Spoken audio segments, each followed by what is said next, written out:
오늘 말씀의 제목은 실패의 구덩이에서, 이런 제목을 가지고 함께 말씀을 나누겠습니다. 지금 우리가 운전을 하다가 구덩이에 빠지는 그런 경우는 없잖아요.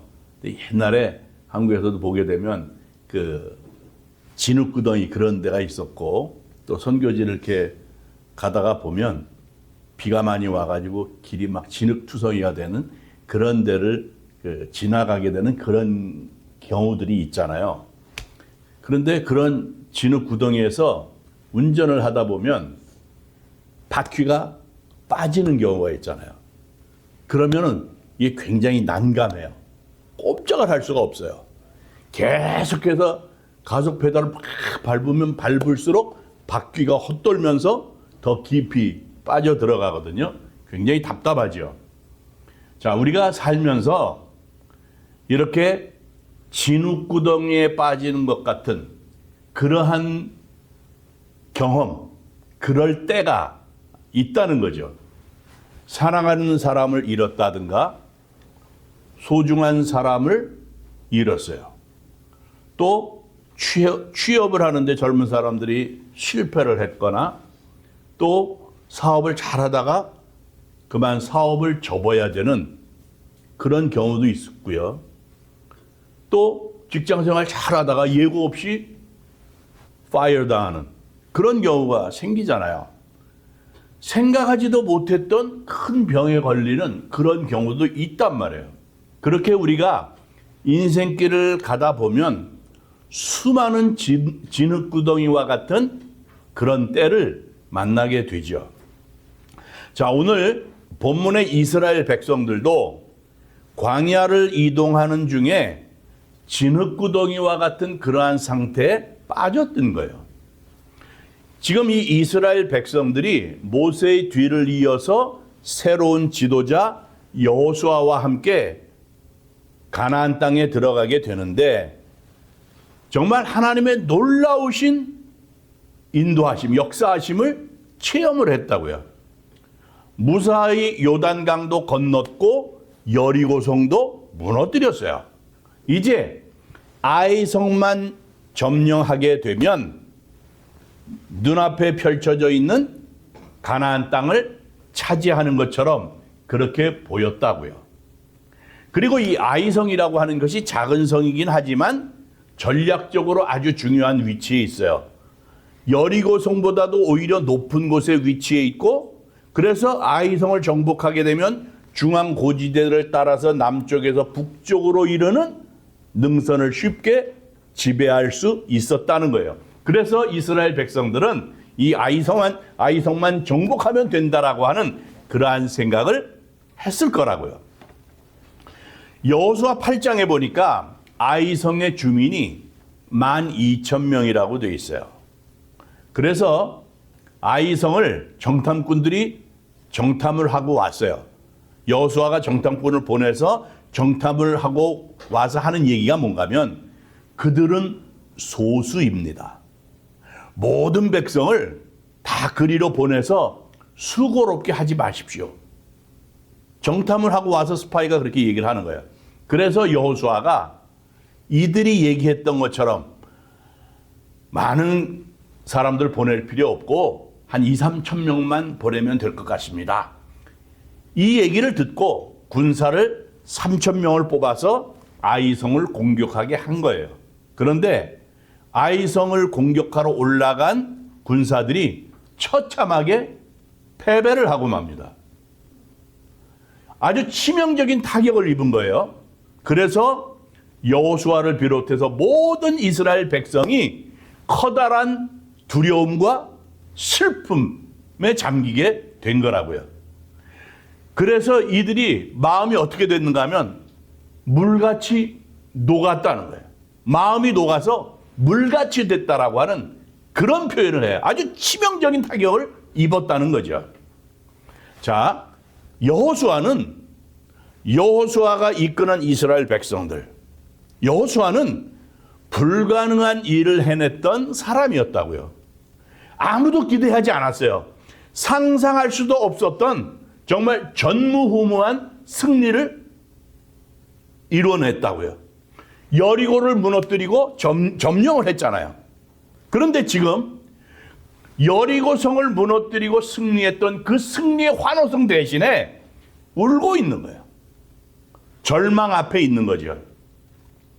여리고보다도 훨씬 작은 아이성을 공격하다가 큰 패배를 맛본 거예요.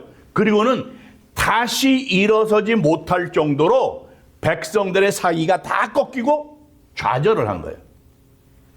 이 이스라엘 백성들은요, 승리하면서 앞으로 전진하지 않으면 나아갈 길이 없어요. 돌아설 곳이 없다고요. 승리 외에는 길이 없어요. 그런데 승리 외에는 방법이 없는 그 길에서 패배했다는 거예요. 그래서 그들이 맛본 그 패배라고 하는 것은 절망과 같았던 거예요. 그래서 그냥 이대로 패배했으니까 그대로 그냥 이 자리에서 쓰러져서 그대로 누워있는 것이 더 좋겠다. 이렇게 생각할 수 있을 정도의 상황인 거예요. 그냥 여기서 멈추고 싶은 그런 상황이라고요. 그런데 여호수아가 그렇게 할 수가 없어요. 왜 그런가 하면 자기를 바라보고 있는 수많은 사람들 때문에 그렇잖아요. 그리고 더 중요한 게 뭔가 하면 지금 자기네들이 이스라엘 백성이 여기에 그대로 주저앉아 있기 위해서 여기까지 지금까지 그토록 열심히 살아온 것은 아니라고요. 수고한 것이 아니에요. 지금 이대로 주저앉기 위해서 자기들이 수고한 것이 아니고 바로 일어서야 되는 거예요. 오늘이라고 하는 이 날을 내일을 향해서 달려가야만 되는 거예요. 그래서 일어서야만 되는 거예요. 결국 이 여호수아 이스라엘의 실패가 나중에는 극복이 돼요. 아이성을 다시 점령을 하고 그 승리를 통해서 새로운 미래가 열리는 것을 이스라엘 백성이 맛보게 되죠. 자, 지금 패배와 절망, 실망의 순간이에요. 이 순간에 여호수아가 어떻게 했는가? 다시 일어섰단 말이에요. 그 실패의 구덩이에서 다시 일어설 수 있었던 이유가 무엇인가? 바로 그것을 우리가 본문을 통해서 살펴보고자 하는 거예요. 첫 번째는 뭔가 하면 자기의 실패를 하나님 앞에 가지고 나왔다는 거예요. 우리가 오늘 본문 7절 말씀을 보게 되면 슬프도소이다. 주 여호와여 어찌하여 이 백성을 인도하여 요단을 건너게 하시고 우리를 아모리 사람의 손에 넘겨 멸망시키려 하셨나이까. 우리가 요단 저쪽을 만족하게 여겨 거주하였더라면 좋을 뻔하였나이다. 이러면서 하나님께 부르짖어요. 슬프도소이다. 이 얘기는 아주 절망적인 상황에서 탄식할 때 나오는 말이라고요. 슬프도소이다. 이제 끝났습니다. 도저히 우리의 방법을 가지고는 어떻게 할 수가 없습니다. 우리의 힘을 벗어난 이런 일들이 지금 벌어지고 있습니다. 이러한 탄식의 말이에요. 이렇게 탄식을 하고 있으니 지금 여호수아가 얼마나 깊은 절망에 빠져 있는가 하는 것을 짐작할 수가 있죠. 그래서 5절에서 백성의 마음이 녹아 물같이 됐다. 이렇게 말씀을 하는 거예요. 여호수아가 볼 때, 이스라엘이 볼 때 여리고를 무너뜨린 사기, 그리고 그 군사력, 그렇다고 한다면 아이성은 자기들이 간단하게 싸워서 물리칠 수가 있다. 전혀 패배할 이유가 없다고 생각을 했다고요. 그래서 여호수아가 나름대로 패배의 원인을 찾아보고 분석을 했을 수도 있어요. 그런데 여호수아가 장로들과 함께 옷을 찢고 여호와의 궤 앞에 땅에 엎드려서 머리에 티끌을 재를 뒤집어서도 저녁 늦게까지 하나님께 기도했어요. 철저한 회개의 모습이에요. 옷을 찢고 내가 어떤 지위에 있던 어떤 그런 거 다 소용없는 거예요. 지금 하나님 앞에 완전히 회개하는 그런 모습으로 자기가 나아가는 거예요. 그러면서 죄를 뒤집어 쓴다. 나는 다 죽고 죄와 같은 것이다. 이제 아무것도 없어요. 이제 할 수 있는 방법이 없어요. 그렇기 때문에 하나님 앞에 철저한 회개의 모습을 가지고 하나님 앞에 나와서 저녁 늦게까지 하나님 앞에 기도했다는 거예요. 여호수아가 왜 자기 자신의 실패를 하나님 앞에 갖고 나왔는가? 너무 잘 알죠. 하나님 외에는 아무런 도움이 없다고 하는 것을 너무도 잘 알고 있어요. 그래서 하나님 앞에 가지고 나온 거예요. 모세가 죽고 나서 후계자로 지명을 받았을 때 지금과 같은 절망과 두려움이 엄습해 왔다고요. 그러나 그때 하나님께서 찾아와 주셔서 용기를 주셨어요. 일어나라고 하셨다고요. 용기를 주셔서 걷게 하셨다고요. 그 하나님밖에 없어요. 사실 여리고성을 무너뜨린 것도 하나님께서 하신 거였잖아요. 결국은 모든 문제 해결이 하나님께 있다라고 하는 것을 여호수아가 다시 신뢰를 하면서 하나님 앞에 나아간 거죠. 우리가 열왕기하 20장을 보게 되면 히스기야 왕이 나오는데 히스기야 왕이 병들어서 죽게 됐어요. 그래서 이사야 선지자가 당신이 왕이 이 병으로 인해서 죽게 될 거라고 그랬어요. 그 이야기를 듣고 절망을 했어요. 그런데 자기의 슬픔과 아픔, 그 고통을 가지고 하나님 앞에 부르짖어 기도하는데 얼굴을 벽을 향해서 대고 하나님 앞에 부르짖어 기도했어요. 하나님, 내가 죽게 됐어요. 죽게 됐으니 하나님 나를 불쌍히 여겨 주시옵소서. 하나님 나를 살려 주시옵소서. 자기의 문제를 해결할 능력이 하나님께 있다라고 하는 것을 알고 하나님 앞에 나갔던 거예요. 자기의 모든 걸 다 내려놨어요. 전적으로 하나님만 의지했습니다. 결국 히스기야 왕이 생명을 15년 연장받잖아요. 사람들이요, 스스로 왜 죽을까? 왜 그러겠어요? 해결할 곳이 없다고 생각을 하니까 그런 거예요. 근본적인 해결책이 없다는 거죠. 그래서 죽는 거예요. 우리의 문제를 해결받을 수 있는 곳이 있잖아요. 우리가 모든 것을 다 내려놓고 하나님께 나아가게 되면 해결 방법이 있는 거예요. 바로 거기에 우리의 살 길이 있는 겁니다. 세상에 허망한 것, 세상의 노력, 열심, 정말 이것이 우리의 해결책이 되지를 못해요. 그래서 여호수아가 하나님 앞에 자기의 문제, 실패와 낙심을 가지고 나갔던 거예요. 바로 그거예요. 오늘 우리가 하나님 앞에 나아갈 때 살 길이 열린다는 거죠. 내가 가진 절박한 문제를 하나님 앞에 가지고 나갈 때 해결되는 하나님의 역사하심이 있다는 거예요. 하나님이 해결하시는 거예요. 하나님 앞에 가지고 나가는 것, 그것이 바로 여호수아가 실패의 구덩이에서 일어설 수 있었던 방법이었다고요. 두 번째로 실패의 구덩이에서 일어설 수 있었던 것은 여호수아가 실패의 원인을 찾아냈기 때문이에요. 자, 우리가 어떤 문제에 있어서 실패를 했잖아요. 그러면 분석을 하죠. 원인을 환경에서 찾기도 해요. 그리고 자기 자신의 정책이 잘못된 것은 아닌가 하면서 돌아본다고요. 그렇게 해서 다음을 준비하고 새롭게 출발을 하기도 해요. 그런데요, 그렇게 했을 때 성공을 하나? 그렇진 않아요. 성공하지 못하더라고요. 그러면 왜 성공하지 못할까? 일반적으로 학자들이 얘기하는 게 뭔가 하면 사람이 자기 논리에 빠진다는 거예요. 자기가 스스로 혼자서 막 실패를 한 것을 분석을 하고 원인을 환경에서 찾고 여러 가지 뭐 자기 정책이라든가 이런 것들을 막 생각을 하다가 결국은 자기 논리 속에 갇혀가지고 정확하게 원인을 찾아내지 못한다는 거예요. 그래서 실패하는 거예요. 그런데 여호수아는 자기의 논리를 가지고 문제의 해답을 찾지 않았어요. 자기의 문제를 하나님 앞에 가지고 나왔어요. 그래서 하나님이 지적해 주시고 하나님이 찾아주시고 하나님이 깨닫게 해 주시옵소서 하면서 하나님의 역사하심을 기다렸어요.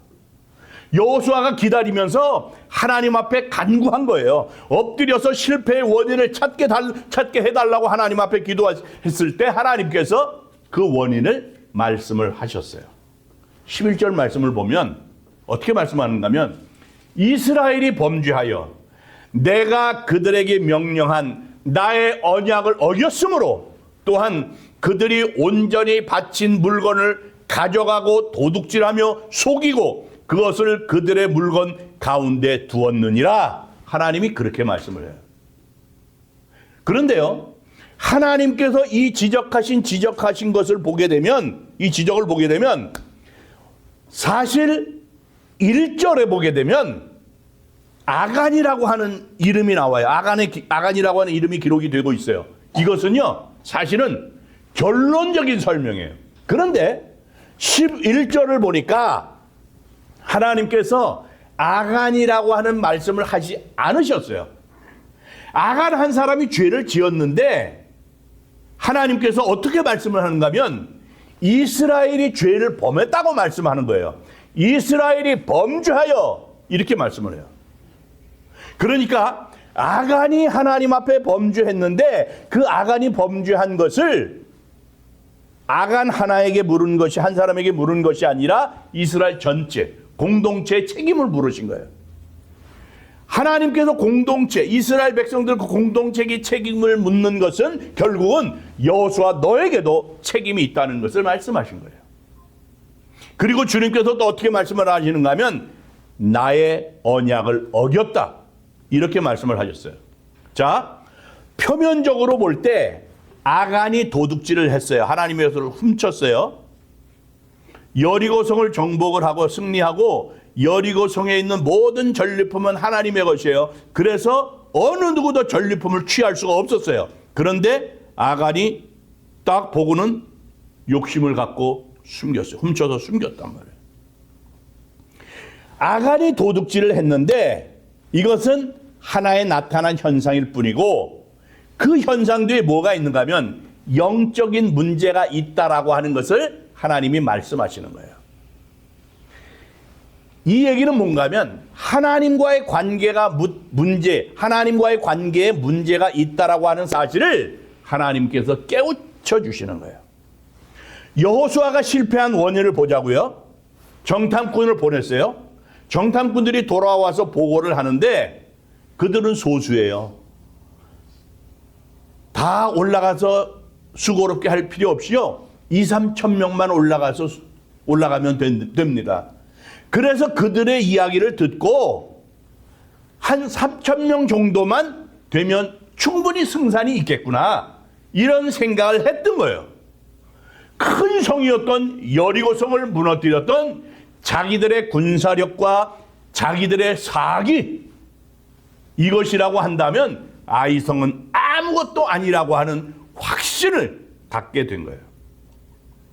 그래서 아이성을 치러 올라갈 때 보면 여리고성을 치러 갈 때와 너무도 다른 모습이 보여지는데 여호수아가 하나님 앞에 기도했다라든가 아침에 일찍 일어났다든가 이런 성경의 말씀을 찾아볼 수가 없어요.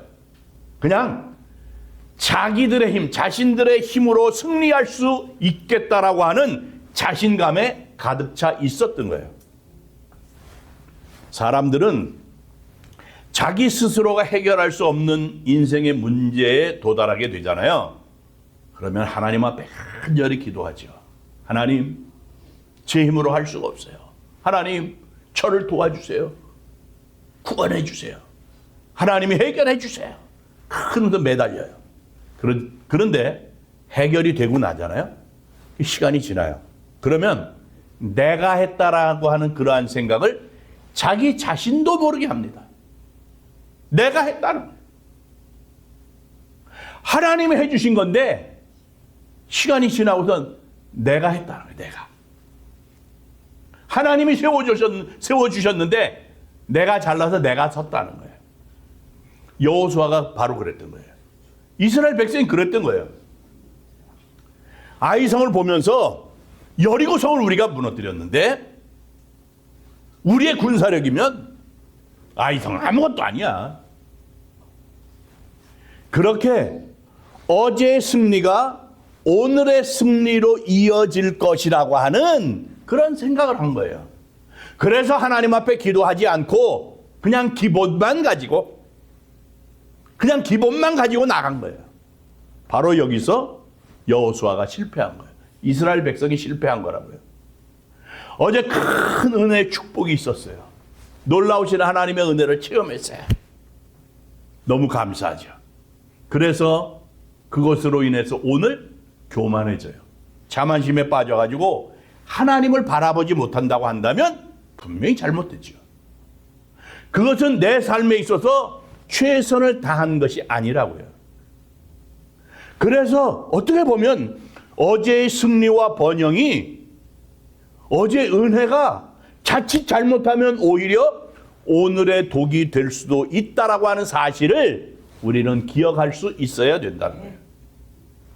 여호수아가 승리에 도취해가지고 분별력을 잃은 거예요. 승리에 도취해 있잖아요. 영적으로 둔감해집니다. 그래서 하나님의 음성을 듣지를 못해요. 그래서 자기의 욕망이라든가 환경에 따라서 행동을 하게 돼 있어요. 하나님과의 관계가 끊어지게 되면 두 가지 문제점이 생겨요.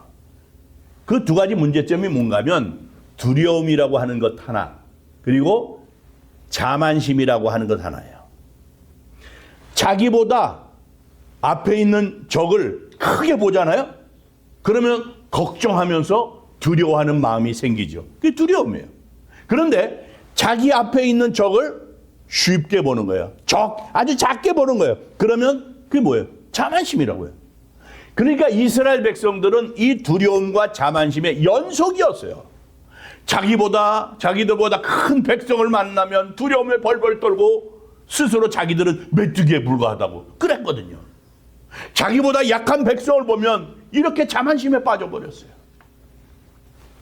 어제의 승리가 분명히 하나님의 은혜였는데, 그래서 하나님 앞에 영광을 올려드려야 되고, 그래서 오늘도 하나님 앞에 어제처럼 하나님 앞에 최선을 다하면서 하나님께 다 맡기고 그렇게 최선을 다하는 그리스도의 삶을 살아야 됐는데, 그래서 하나님께서 어제 승리를 우리에게 허락하셨던 것처럼 하나님의 능력으로 오늘도 승리할 줄로 믿습니다. 그렇게 해야 되는데, 어제의 승리가 하나님의 능력이었었는데, 하나님의 능력으로 승리했던 거였는데, 그걸 생각을 하지 못하고 잊어버리고 내 힘으로 할 수 있다라고 하는 자만심에 빠지게 되니까 최선을 다하지 않는 거예요. 하나님 앞에 최선을 다하지 않는 거예요. 하나님 앞에 맡기지 않는 거예요. 대충 해도 된다고 생각을 하는 거예요. 뭐하러 수고롭게 군사를 다 거느리고 갑니까? 한 2, 3천 명만 가도 됩니다. 이런 얘기를 하는 거예요. 하나님께서는요, 아간이 훔친 것을 가지고 말씀하지 않으셨다고요. 하나님께 올려드릴 것, 하나님께 올려드려야 할 영광을 너희가 가로챘다. 그렇게 말씀을 하는 거예요. 내 힘으로 가능하다고 생각한 그 생각과 그 행동이 하나님의 영광을 훔친 거라는 거예요. 하나님의 영광을 가로챈 거라는 거예요. 그래서 아간이 훔친 것을 통해서 하나님께 올려드릴 영광을 너희가 스스로 취한 것이라는 것을 가르쳐 주신 거예요. 여리고는 하나님이 무너뜨리셨어요. 전리품 모두가 다 하나님의 것이라고 그랬어요. 아간이 훔쳤잖아요. 그런데 자, 여리고는 하나님이 무너뜨리신 거예요. 하나님께서 승리하게 하신 거예요. 이스라엘 백성들 한 건 아무것도 없었어요. 그렇기 때문에 그 영광은 모두 다 하나님의 것이에요.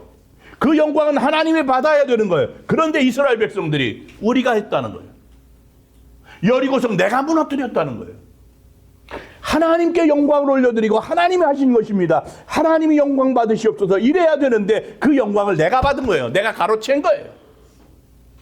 그걸 가르쳐 주신 거예요. 그래서 아간이 훔친 그것을 통해서 하나님께 올려드릴 영광을 너희가 스스로 가로챘다라고 하는 것을 보여주시는 거예요. 자, 오늘 우리가 실패의 원인이 무엇일까? 하나님께 마땅히 올려드릴 영광을 하나님께 돌려드리지를 못하고 그냥 하나님께서 우리에게 기본적으로 주신 물질, 지식, 건강, 이것을 가지고도 내가 할 수 있다고 하는 그 자만심에서부터 결국 인생은 실패하고 마는 거예요.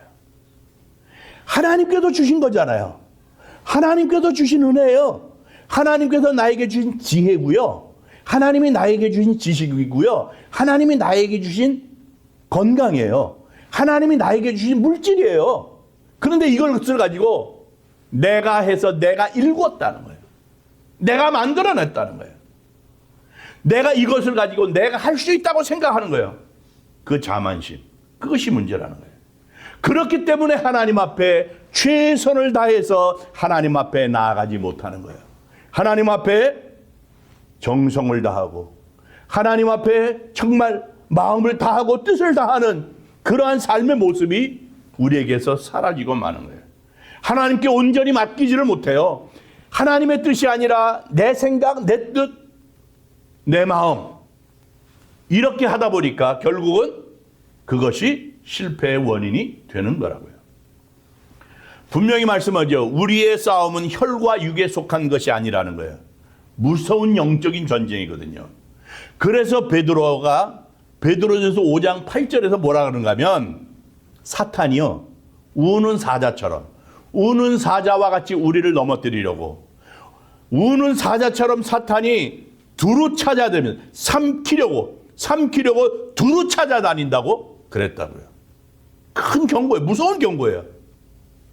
결국 그 이스라엘 백성들이 자만심이라고 하는 것 그것이 아이성을 돕고 있는 사탄의 군대를 볼 수가 없었던 거라고요. 여호수아가 다시 주님의 약속을 붙잡고 나갈 때 분명한 기준이 생겼어요. 그것은 하나님의 말씀을 믿고 따를 때 얻게 되는 형통함이 있다라고 하는 것에 대한 분명한 믿음 확신이었어요.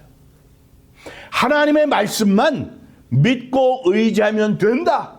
거기에 승리가 있다. 그걸 믿었던 거예요. 그래서 그 이후로 여호수아는 패배하지 않았어요.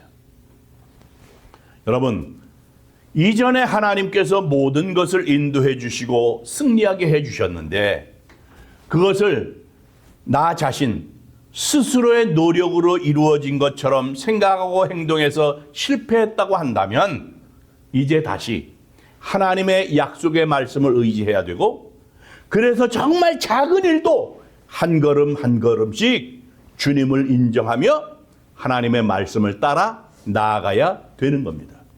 어제의 승리를 위해서 오늘도 하나님 앞에 최선을 다해서 하나님 앞에 맡기는 삶.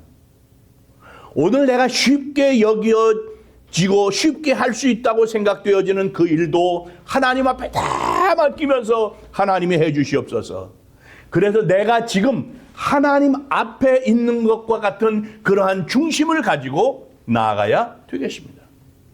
오늘 패배와 절망을 통해서 지금까지 내 삶이 하나님의 인도하심이었다라고 하는 것을 깨달을 수만 있다고 한다면 내 힘이 아닌 하나님의 도우심이었다라고 하는 그 사실을 고백할 수만 있다고 한다면 오히려 그 고통, 우리의 그 고통, 그것은 더 크고 놀라운 승리를 위한 기초가 된다고 하는 사실을 믿어야 됩니다. 정말 하나님을 의지할 때, 정말 진심으로 하나님을 의지할 때 우리는 패배와 절망의 구덩이에서 벗어날 수 있게 되는 거예요. 여러분, 인생을 살면서 얻게 되는 가장 큰 교훈이 뭘까? 그거는요, 하나님을 만나는 거예요. 하나님을 발견하는 거예요. 시편 119편 71절에서 시편 기자가 뭐라 그러는가 하면 고난당한 것이 내게 유익이라. 이로 말미암아 내가 주의 율례들을 배웠나이다. 이렇게 고백을 했다고요. 여호수아가 이스라엘 공동체를 병들게 했던 그 아간의 죄를 철저하게 제거를 합니다. 그리고 하나님의 말씀대로 전쟁을 다시 치르게 돼요. 하나님이 말씀하신 대로 철저하게 하나님의 말씀에 의지해서 군사를 다 거느리고 하나님이 군사를 다 거느리고 올라가라고 그랬거든요. 그래서 군사를 다 거느리고 아이성을 공격하는데요. 하나님이 뭐라고 또 말씀을 하셨는가 하면 성읍 뒤쪽에다 군사를 매복시키라고 그래요. 하나님이 그런 계획까지 주셨다고요. 그래서 그 말씀을 따라서 그 말씀대로 순종하면서 군사도 매복시키고 철저하게 하나님의 말씀에 순종해서 전쟁을 치렀어요. 그래서 그 전쟁에서 승리하게 됩니다. 여리고를 점령했을 때 막 환호했어요. 승리의 환호. 이런 것이 있었는데 아이성을 정복하고는 그 승리의 환호 대신 에발산에 가서 하나님 앞에 제단을 쌓아요. 하나님, 그렇습니다. 지금까지 우리의 삶의 모든 것이 다 하나님의 은혜였습니다. 고난 가운데서도, 우리의 실패 가운데서도 우리를 버려두지 아니하시고 이끌어주시는 하나님의 은혜였습니다. 하나님, 그러니 하나님이 영광을 받으시옵소서. 승리하고 하나님께 먼저 제단을 쌓았다고요. 그리고 백성들로 하여금 모세의 율법을 다시 읽게 했어요. 모세의 율법을 다시 들려줬어요. 언약의 하나님, 험한 인생 광야길을 걸어갈 때 그 언약의 하나님을 붙들었더니 승리할 수 있었던 것. 인생의 광야길, 험한 이 광야길을 걸어갈 때 언약의 하나님을 붙들 수만 있다면 우리는 낙심하지 않고 끝까지 걸어갈 수 있노라. 이렇게 이스라엘 백성들에게 가르친 거예요. 하나님을 다시 만난 거죠. 사랑하는 성도 여러분, 실패의 구덩이에서 우리가 얻을 수 있는 교훈이 무엇일까? 하나님을 만나야 되는 거예요. 오늘 우리가 분명히 하나님을 만나야 됩니다. 여러분, 평탄하게 내 삶이 되어져 왔습니다. 자랑하는 분이 있다면 하나님, 이것은 하나님의 은혜였습니다. 이렇게 고백할 수 있어야 돼요. 알고 보면 우리는 잘난 것이 하나도 없어요. 아무것도 없어요. 자랑할 것 하나도 없어요. 그냥 모든 것이 다 하나님의 은혜인 줄 알고 하나님께 영광을 올려드려야만 됩니다. 하나님께서는 우리가 실패할 때 다시 일으켜 세우십니다. 낙심할 때 희망을 주시고요, 새 생명을 주십니다. 그 약속을 반드시 붙드시기를 바랍니다. 실패의 구덩이에서 하나님을 의지하고 다시 일어서서 출발을 하시길 바랍니다. 그래서 승리하는 하나님의 백성들이 되시기를 주님의 이름으로 축원합니다.